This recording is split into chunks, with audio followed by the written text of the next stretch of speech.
राधे राधे। जय श्री कृष्णा। आप सभी का कान्हा प्रेम चैनल पर हार्दिक स्वागत है।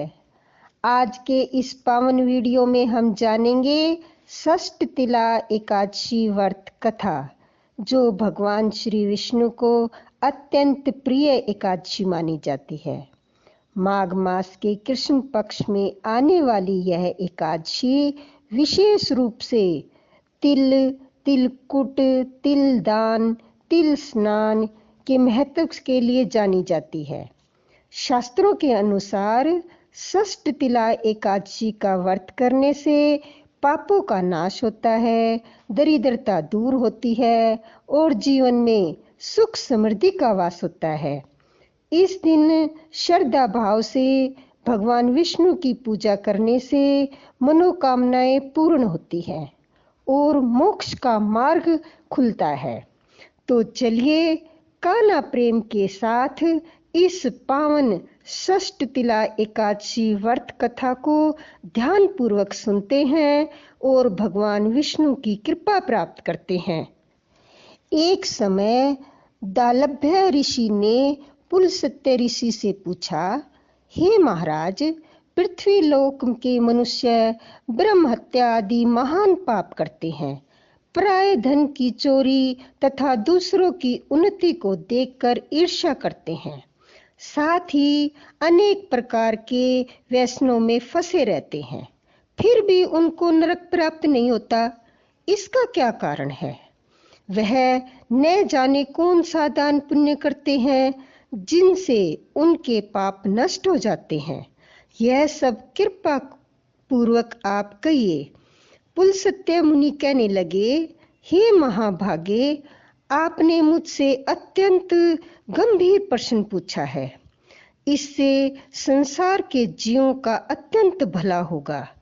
इस भेद को ब्रह्मा, विष्णु, शिव तथा इंद्र आदि भी नहीं जानते, परंतु मैं आपको यह गुप्त तत्व अवश्य बताऊंगा।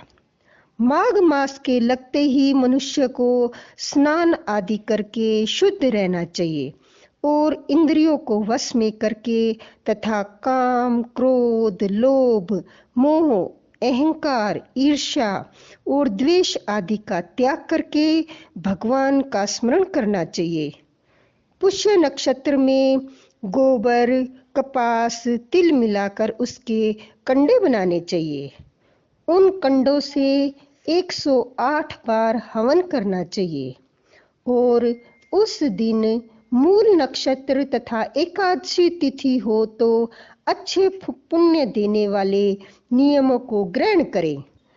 स्नान आदि नित्य क्रिया से निवृत्त होकर सब देवताओं के देव श्री भगवान का पूजन कर और एकादशी का व्रत धारण करके रात्रि जागरण करना चाहिए।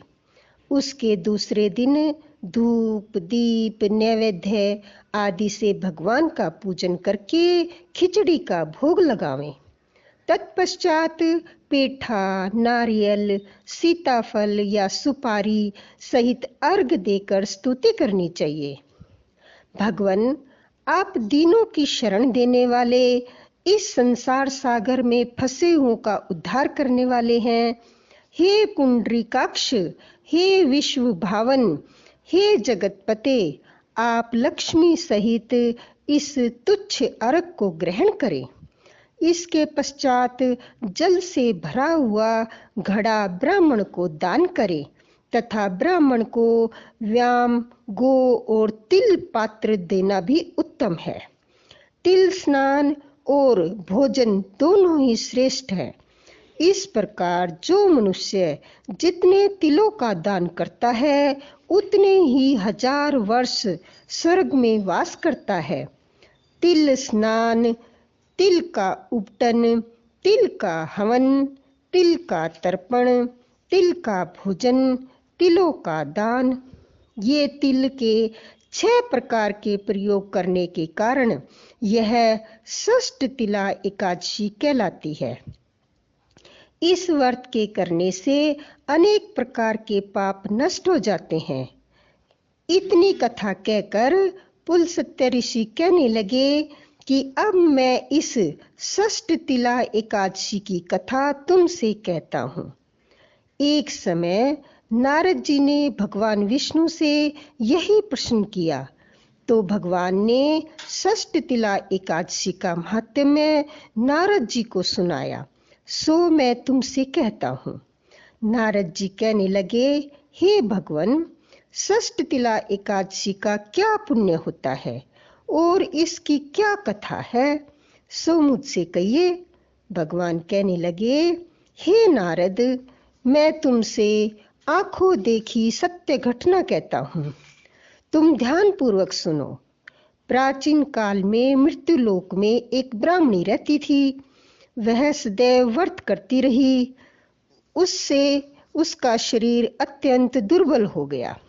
यद्यपि वह अत्यंत बुद्धिमान थी, परंतु उसने कभी देवताओं या ब्राह्मणों के निमित्त अन्न या धन का दान नहीं किया था। इससे मैंने सोचा कि ब्राह्मणी ने व्रत आदि से अपना शरीर शुद्ध कर लिया है। अब इसको विष्णु लोक तो मिल जाएगा, परंतु इसने कभी अन्न दान नहीं किया है। इससे इसकी तृप्ति होनी कठिन है। ऐसा सोचकर मैं एक भिखारी बनकर मृत्युलोक में उस ब्राह्मणी के पास गया और उससे भिक्षा मांगी। वह ब्राह्मणी बोली, महाराज, आप यहाँ किस लिए आए हैं? मैंने कहा कि मुझे भिक्षा चाहिए। इस पर उसने एक मिट्टी का ढेला मेरे भिक्षा पात्र में डाल दिया।